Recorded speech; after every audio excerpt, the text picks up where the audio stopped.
Assalamu alaikum students, how are you? Hope you will be fine. I'm also fine. So let's start our lecture today. This is class P9. Our subject is chemistry. We are studying unit number 2, structure of atom, and today our topic is electronic configuration. तो हम आज के lecture में ये देखेंगे कि different elements जो हैं उनके इलेक्ट्रॉनिक कन्फिग्रेशन को कैसे कैलकुलेट करते हैं। तो इसके लिए आपको चंद बातों का पता होना चाहिए। सबसे पहले ये कि जो कोई भी एलिमेंट है उसमें जो न्यूक्लियस होता है उसके गिर्द जो ऑर्बिट्स होते हैं उनको हम क्या कहते हैं, उनको हम शेल्स कहते हैं। तो उन शेल्स की जो है एक फिक्स्ड कैपेसिटी होती है इलेक्ट्रॉन्स को अकोमोडेट करने के लिए। इसी तरह से जो इलेक्ट्रॉन्स हैं उनके भी डिफरेंट एनर्जी लेवल होते हैं। सभी इलेक्ट्रॉन्स की एनर्जी सेम नहीं होती और उसी के अकॉर्डिंग उनको डिफरेंट शेल्स में अरेंज किया जाता है। So let's start. हमारे पास जो पहला प्रॉब्लम है वो ये है कि right electronic configuration of an element having 11 electrons. एक एलिमेंट है हमारे पास जिसका नंबर ऑफ़ इलेक्ट्रॉन्स 11 है, तो इसकी इलेक्ट्रॉनिक कन्फिग्रेशन को हमने कैलकुलेट करना है। तो इसके लिए हम क्या करेंगे, सबसे पहले इलेक्ट्रॉन्स जो हैं वो जाएंगे के शेल में। जो न्यूक्लियस के पास वाला शेल होता है उसे हम कहते हैं के शेल, और उसमें मैक्सिमम कितने इलेक्ट्रॉन आ सकते हैं, 2 इलेक्ट्रॉन। मैक्सिमम इसमें कितने इलेक्ट्रॉन आ सकते हैं, 2 इलेक्ट्रॉन। और इसकी एनर्जी सबसे कम होती है। ये बात आपने याद रखनी है कि वो वाला शेल जो न्यूक्लियस के करीब होता है उसकी एनर्जी सबसे कम होती है।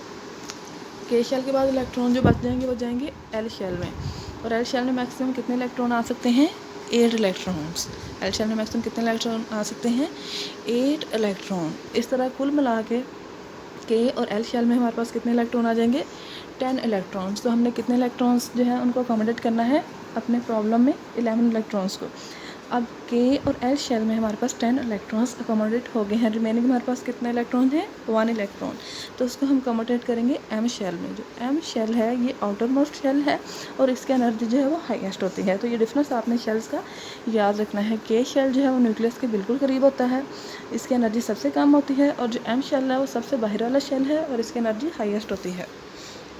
तो इलेक्ट्रॉनिक कन्फिग्रेशन को हम इस तरह से लिखेंगे, के शेल में हमारे पास 2 इलेक्ट्रॉन आएंगे, एल शेल में 8 इलेक्ट्रॉन, और एम शेल में एल शेल में 8 और एम में 1 इलेक्ट्रॉन।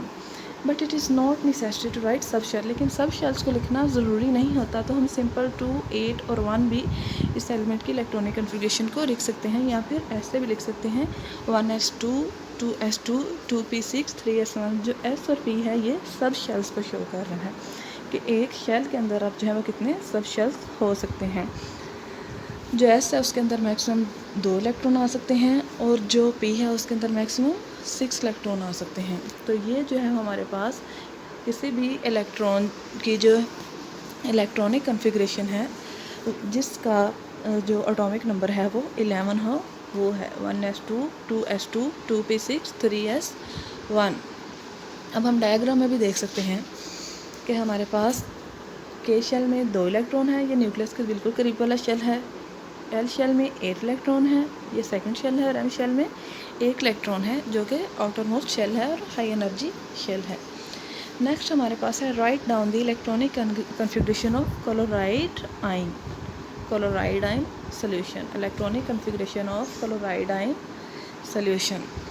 हम जानते हैं कि जो क्लोरीन है उसमें कितने इलेक्ट्रॉन होते हैं, 17। क्लोरीन में 17 इलेक्ट्रॉन होते हैं और क्लोराइड आयन में 1 इलेक्ट्रॉन। क्लोराइड आयन में कितना होंगे, क्योंकि इसमें एक जो है इलेक्ट्रॉन एक्स्ट्रा होगा बिकॉज जो इसके ऊपर नेगेटिव चार्ज है, तो टोटल इसमें कितने इलेक्ट्रॉन हो जाएंगे, 18 इलेक्ट्रॉन्स होंगे। तो अब हमने कितने इलेक्ट्रॉन्स को अकोमोडेट करना है, 18 इलेक्ट्रॉन्स को। सिमिलरली अभी जो हमने प्रीवियस मेथड पढ़ा उसी तरीके से अगर अरेंज करें तो हमारे पास के में 2, एल में 8 और एम में भी 8 इलेक्ट्रॉन आ जाएंगे।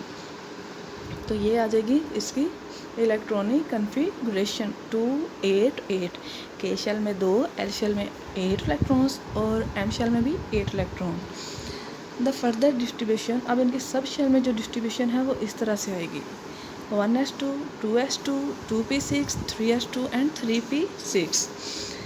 तो एस में हमारे पास यहाँ पे कितने इलेक्ट्रॉन हो सकते हैं, 2, और पी में मैक्सिमम 6। तो ये है इसकी सब शेल्स के अकॉर्डिंग कन्फिग्रेशन क्लोराइड आयन की।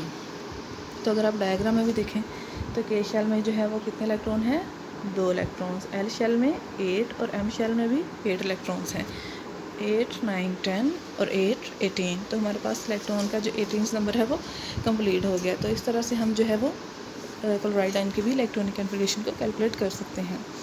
अब नेक्स्ट है हमारे पास एक एलिमेंट जिसके अंदर एम शेल में 5 इलेक्ट्रॉन्स हैं। ज़रा गौर से देखिएगा, इसका थोड़ा उन्होंने जो मेथड है वो डिफरेंट दिया है बिल्कुल ये भी सेम प्रीवियस मेथड्स की तरह ही, लेकिन थोड़ा सा उन्होंने जो क्वेश्चन है उसको घुमा के दिया है कि एम शेल में हमारे पास 5 इलेक्ट्रॉन्स हैं। तो इलेक्ट्रॉनिक कन्फिग्रेशन को हमने कैलकुलेट करना है। तो अगर एम शेल में हमारे पास 5 इलेक्ट्रॉन है तो इसका मतलब ये है कि जो के और एल शेल है ये कम्प्लीटली फिल्ड है। तो ये आपने इस बात पे ज़रा अटेंटिव होकर इसको सॉल्व करना है कि वो बता रहे हैं कि एम शेल में हमारे पास 5 इलेक्ट्रॉन है। जब तक हमारे पास के और एल शेल फिल नहीं होंगे एम शेल में इलेक्ट्रॉन्स नहीं जा सकते। तो अगर उन्होंने कहा कि हमारे पास एम शेल में 5 इलेक्ट्रॉन्स हैं तो इसका मतलब है कि के और एल शेल जो है वो कम्प्लीटली फिल्ड है। तो इस तरह से आएगी इलेक्ट्रॉनिक कन्फिग्रेशन। के की मैक्सिमम कैपेसिटी कितनी है 2 इलेक्ट्रॉन्स की, एल की 8 इलेक्ट्रॉन्स की और एम में हमारे पास है 5। तो हमारे पास क्या आ जाएगी जो कन्फिग्रेशन है 2, 8 और 5 और टोटल नंबर इलेक्ट्रॉन्स कितने होंगे इसमें, अगर हम इनको जमा कर लें तो आ जाएंगे 15। तो इसका एटॉमिक नंबर हमारे पास क्या होगा 15। So this was about today's lecture. I hope you must have understand this very well. If you have still any confusion you can again ask me. Thanks and take care.